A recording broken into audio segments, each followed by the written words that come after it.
Happy Friday, Lions! I'm Elizabeth. And I'm Lacey. Here are some important announcements for today. There are 7 spots open for the Easter Peru trip. Email Miss Kennedy for more information or stop by room 3214. Don't forget to purchase a wristband for $20 to come to school without shaving or wearing slippers.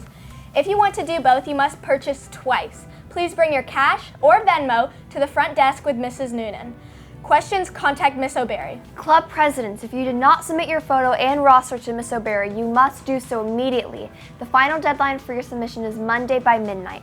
Failure to submit both items will result in your club not being included in the yearbook. Our football boys have a huge rematch against Santa Margarita tonight at 7 p.m. at Saddleback. Since we are in CAF playoffs, tickets are $5 with your student ID. Let's come out to support our boys decked out in all white. All current CSF members, there is a reminder that there is a mandatory monthly meeting after school on Monday in the Senate Room. Please check your emails. 4 colleges are visiting JSerra virtually next Tuesday, November 8th from 4 to 5 p.m. Make sure you register in Naviance to get the Zoom link. The colleges are Belmont Abbey College, University of Redlands, University of Toronto, and Washington State. And finally, there are 3 colleges visiting in person during Lunch Bee next Wednesday, November 9th. The colleges are Belmont University, Carle University, and University of Hawaii at Manoa. That's all for today's announcement. So, Elizabeth, guess what? What? We have our first Lion Lounge talk show of the school year. And this one is special because our very own Sydney Wilson is hosting a very special guest. Nice, I can't wait. Let's go check it out.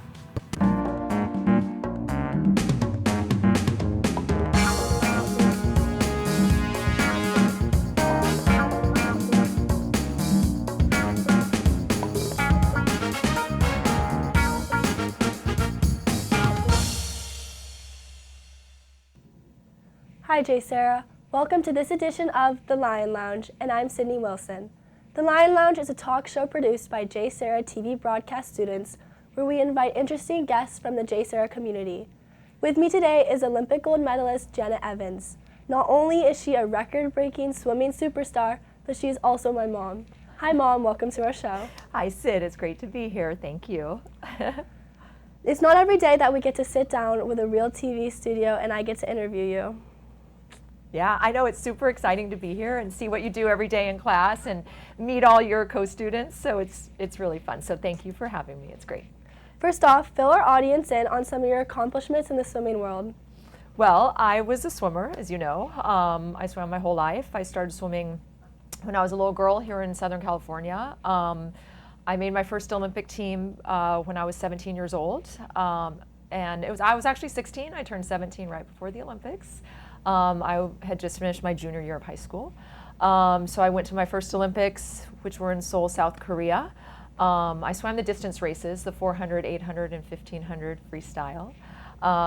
4 years later, I went to my second Olympics, which were in Barcelona. And my final Olympics were in Atlanta in 1996. So I got to finish my swimming career on home soil in the USA. So you said you were 17 when you went to your first Olympics. Yeah. Tell us about managing your school and your swimming and your friends all in one. How was that? Was that difficult? And was it okay? Did you manage? Well, I managed, and it obviously turned out great for me because I won 3 gold medals at those Olympics. I was very, very young. But yeah, I always wanted to be an Olympic swimmer. And so even when I was in junior high school, swimming was a priority for me. But as you know, your grandmother, my mom, can't swim. And so, my mom was always very interested in she was a trigonometry teacher, always wanted to make sure I did my homework.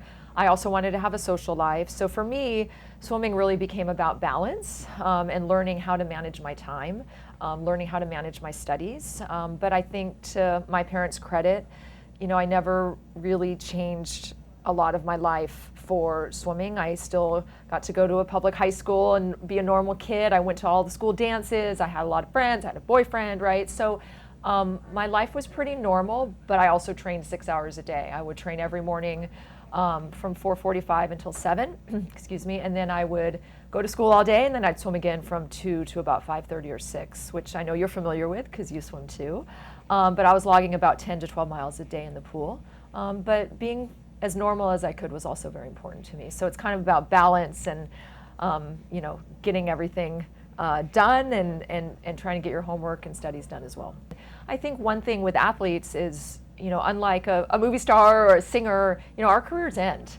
And so we're not going to be performing at the same level for the rest of our lives. And so you have to start thinking when you're this age about what your future looks like that's outside of sports. So, what are you going to do for work? You have to have social skills, right? And it sounds like your mental health was very important to you, and I'm glad that the people around you also felt that. So what was it like mentally, at your Olympics and winning these medals and breaking these records? What was your mind going through? Well, it's pretty intimidating swimming at the Olympics, especially when, I was basically your age. And so I still remember it was very scary. You have cameras everywhere, you have people everywhere, there's 10,000 people in the stands. And for me, at my first Olympics, it was during the Cold War, and I was swimming against women from a country named East Germany, which doesn't exist anymore, that were, now that we know, admittedly doping. So they were big and strong. They were all about at least 6 feet tall, and they were all just solid muscle and very dominant in my sport. And I was little. I was about 5'4". I weighed about 100 pounds. And so to go to an Olympics with the eyes of the world on you, I'm still in high school, and to swim against these women that were very intimidating was scary. But to me, swimming well and performing athletically is a lot like doing your homework, right? You guys know when you do your homework and you're prepared and your teacher passes out the test and you kind of thumb through it and you say, oh my gosh, I got this, right? Because you've been studying and you know it. Well, swimming and sport is the same way. You go to practice, you work hard, you listen to your coach, you get better. So for me at my Olympics, when I stood on the starting blocks, I was ready to go because I'd basically done my homework. I'd trained hard. I'd been to every practice. And so I knew that even though the other girls were bigger and stronger than me, I had done everything I could in preparation to be successful. And it was my mind that kind of allowed me to beat them. Well, obviously you were very successful. And thank you, Sid. Now that you have, it's been 30 years since your last Olympics. Something like that, but you don't have to remind me. I'm trying not to, but now that you give all these inspirational talks and you tell millions of people what your experiences were like, and you did speak at our first annual JSPs 2 years ago. So what was that like talking to an entire group of kids who I'm sure are feeling the same things as you, I need to prepare to do my work and I'm ready to do my sport well. So what was that like for you? Yeah, it was really fun speaking at the JSPs with Mr. Ledyard, who our athletic director, who organized the whole thing. It was very exciting. I was amazed at how big of a stage it was and all of the people out there. So to be honest, I don't really get nervous to speak, but it was a little bit intimidating because it was important to me, because I know you love it here, right? And this is an important place to our family. And so that made it a little bit intimidating, but it was fun to speak to all of the students. I'm just a mom. I'm a JSerra mom.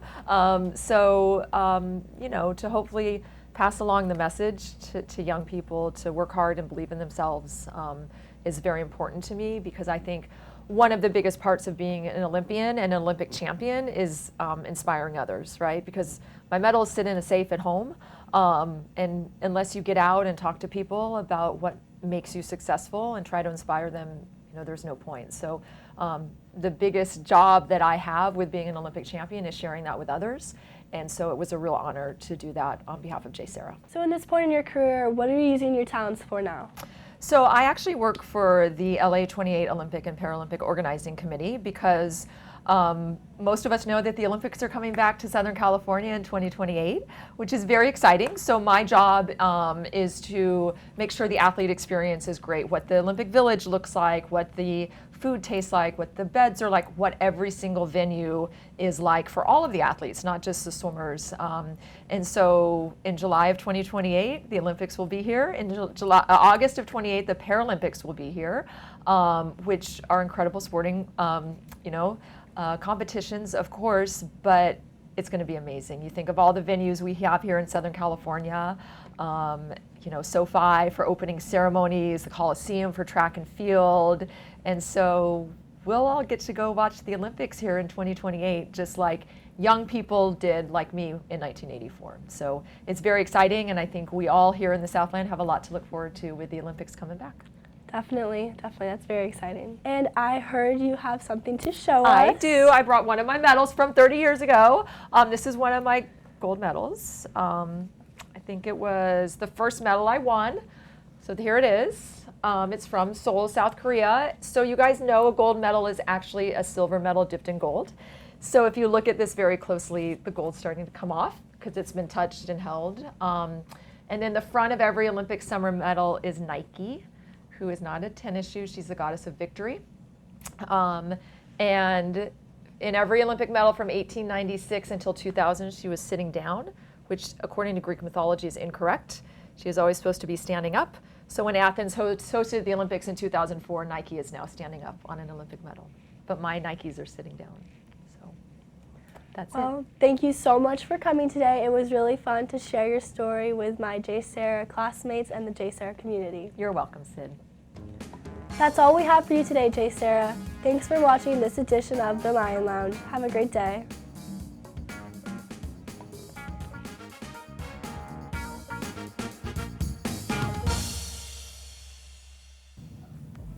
That was awesome having a real Olympic athlete in our studio. Well, that's it for today's Line Report, and make sure to come to Saddleback tonight.